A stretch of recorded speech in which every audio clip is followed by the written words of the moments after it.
Hey everyone, thanks for tuning in again for our series of videos about multifamily.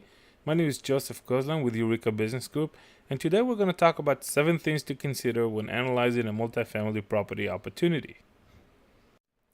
First of all, you got to cover your basics, right? Multifamily opportunities, we look at very basic things: net operating income, NOI, right? Relevant market cap rate, building class, area class, and so on. This video today is not about the basics.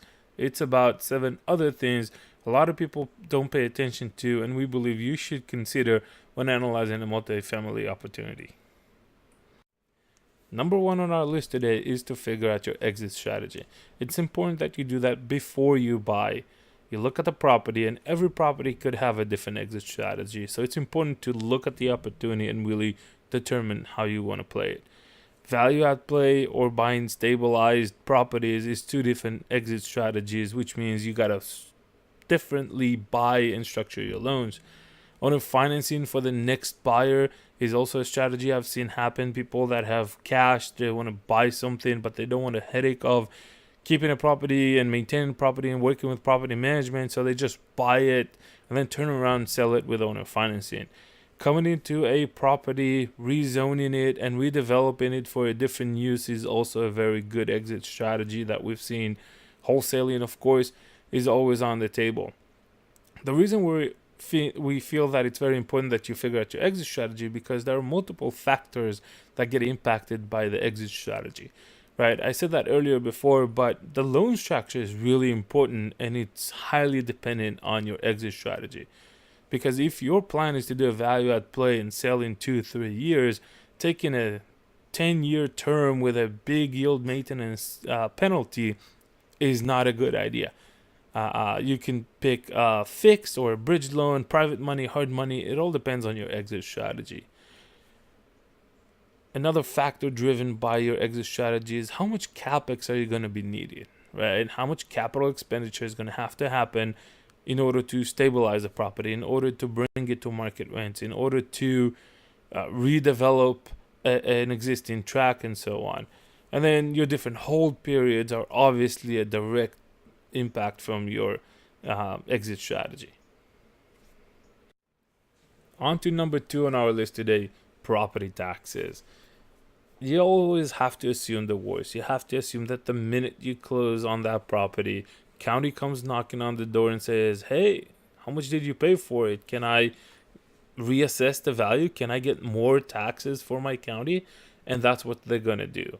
And a lot of people feel safe buying non-disclosure agreement that the parties agree not to disclose the sale price, and states like Texas that have non-disclosure policy, it's not going to help, right? Because at the end of the day, the county is going to look at the documented loan that gets recorded with the county, and they're going to figure out how much you paid for it, right? You either got 75 loan to value or 80% loan to value. They do the math, reverse it, and that's your new assessed value. So account for that. In your underwriting model, you got to make sure that the taxes for the next year are going to be usually higher, a lot higher than what they are today. A lot of the brokers are not adjusting the numbers in their offering document and in their pro forma. They show today's taxes, that's going to be your taxes next year, and that is just not accurate in most cases. One last thing to remember is the fact that even though every year the county doesn't do a major reassessment, they always creep up in the property taxes values. So maybe 3, maybe 4%, maybe 2%, depends on your county and your state, but always remember to account for that. For number 3, we have one of the most important questions: who pays the bills? In older properties, it's not unusual to have a single water meter or a single electric meter and so on. So it's really important to understand, do we pay the bills or do the resident pays the bill, and which bills, right? So residents pay rent, and that could include water, trash, electricity, sometimes even internet and cable are offered by the property owners to the residents for free. So things you have to pay attention to when you look at properties is, first of all, is it an all bills paid today or not? And second of all, is there a RUB system in place? A RUB stands for ratio utility billing, and that means we charge back our residents for the ratio of the utility usage. If there is a RUB system in place by the current owner, then we want to ask them what is the percent of utilities that are being charged back. It could be 40%, 50%, and as high as 70 and 80%. It will never be 100%. There are rules and regulations in place to prevent that. And if there is not a RUB system, we want to figure out, do other properties in the area do that? If they do, then the people that come to rent in your immediate area are used to seeing a rent and then a utility bill separate. And if nobody else is doing that, the chances of you being successful in implementing one are very slim. You have to remember also that unlike rent, evicting a resident for not paying his utility bills is extremely harder. And the different states have different hurdles on the way, but it becomes a lot harder. And then one more thing we want to look at, if it is an all bills paid property, and if it is just 1 meter, can you convert that to be sub-meters that you could be able to basically separate the bills? And most of the time, by the way, it's not cost effective. So that's another question to ask. Just because something can be sub-metered doesn't mean it's cost effective to do that. So all of the things coming back to ask who pays the bills, because that immediately impacts our NOI. At number 4, we have inflation. Inflation is just part of life. Everything we buy, everything we pay for, the costs rise year over year. Just think about how much a grocery shopping trip cost you 3 years ago, 5 years ago, and how much it costs you today. Things just get more expensive over time. When underwriting a multifamily, we usually underwrite it for at least 2-3 years and as long as 10 and 15 years. So we have to put inflation as part of our cost expenses increase year over year. Examples of things that will rise whether we want it or not: payroll, the cost of the maintenance parts, contractor services like lawn, pool, plumbing, pest control, and so on. Property taxes, we talked about that. They're going to creep year over year, and they're going to try to push it year over year. Some counties get more aggressive and they push it up 4, 6, 10% year over year. Some places you're protected and you'll be cut at 2%, but it's still an increase. Insurance also rises in cost year over year. So make sure your models, your underwriting models, always have inflations built into them. In our models, usually we take anywhere between 2 and 3% for the increasing of costs. Number 5 seems a little bit too obvious, but I'm going to talk about it anyway. Increase in rents. And as I mentioned before, we're looking at underwriting multifamily. Usually it's 2-3 years and more.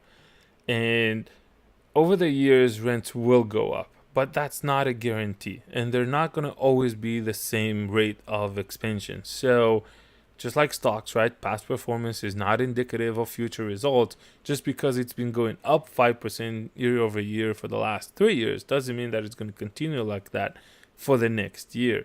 And that's something that I've seen a lot of very optimistic investors out there do is, well, since 2011, everything went up so fast. So it surely will go through 2037 like this. Well, I don't personally believe that. And then you want to make sure that you try to put some realistic assumptions in your underwriting model, right?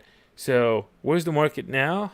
Honestly, your crystal ball is as good as mine, right? But it goes back to your personal belief and what you read around in the news and what you look around in your other peers in the industry and what are they doing.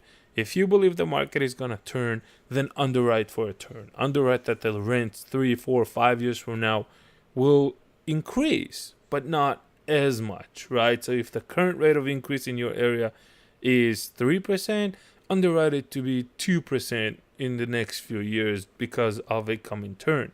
If you feel that we still have a lot of growth ahead of us, then go ahead and underwrite 5%. That's okay. It all goes back to you do your projections that fits your model, and hopefully reality will stay with your model. And look at the bottom or top of the real estate cycle, right? And try to evaluate where you are. We've been in an upgoing market since 2009, and usually average cycle in real estate is 7 to 10 years. So take that into account and make sure that you do account for increase in rent, but be realistic about it. Honey, did you see the new neighbors? At number 6, we're asking, who are your neighbors? Location, location, location, right? That's rule number 2 in real estate, right after make your money when you buy. That's rule number 1, right? So when you look at a property, the only thing you cannot change about a property is the location. Every real estate guy or girl will tell you the same thing, and that's for a reason. Your nearby properties are not just your competition. You can learn a lot from your nearby properties. Take a look at the demographics. Who lives in those properties? What's the apartment density in your area? Are you a 100 units in a sea of 10,000 units, or are you a 50 units in an area that is a 2 square mile with no apartments at all? What are the comparable rents? What are they renting for? What concessions do they do? Are they all bills paid or not? Is there any Section 8 or government housing projects in the area? All things that you have to consider about your neighboring properties. Another thing to look at is the area safety, right? What's the crime rate? How safe is it to be? How lit are the streets? Because apartments are catering a lot for young people and a lot for single individuals, and safety is a major factor in the decision: do they come to live in your community or not? And then lastly, access to public transportation, employment places, or university. For example, if I have a property that is a walking distance from a university, then that student doesn't have to buy a vehicle or doesn't have to pay for public transportation, which is a huge plus in a college town. And for example, if you have blue collar community, then they need a way to access their employment place, or they need to get into the public transportation on foot. All things to consider about your neighbors. Closing our list at number 7, who are the residents? And residents concentration is a major factor usually overlooked by buyers. Is it 50% students? Is it 80% students? Do you have any industry dependency? Is that all the people in the property that rent are oil and gas employed people, for example? Is it a single factory town, right, where everybody in town work for the same factory? And these are all very important things to consider, because concentration impacts your ability to secure a loan. Fannie Mae, Freddie Mac, agency debt, they all say if you have more than 20% of the people employed at the same place, it's a concentration, and they are concerned about that. So that means you either will not get the loan, or you will get a worse term loan because they consider it a higher risk. And then your residents are also an indicator for your income stability. Are they temporary employees? Are they all seasonal? So in an area where everybody coming to work at over the certain period of time in the summer, or agriculture kind of type environment? Is it a Section 8 or government housing where you have more stability but a different kind of demographics? Or is it a student community where everybody leaves the property around summertime, and then you have to onboard almost half of your property when school starts? All things to look at when you look at a property. Wrapping this up, my name is Joseph Goslan from Eureka Business Group. I would like to thank you for taking the time and watching this video. If you don't mind, subscribe to our YouTube channel. We will appreciate it a lot, and you can always leave comments on the videos for us. We also have a website, ebgtexas.com. You can sign up for our e-newsletter about multifamily news. And I also wanted to mention that in our opportunities that we find, we always look for partners. So if you're interested in learning more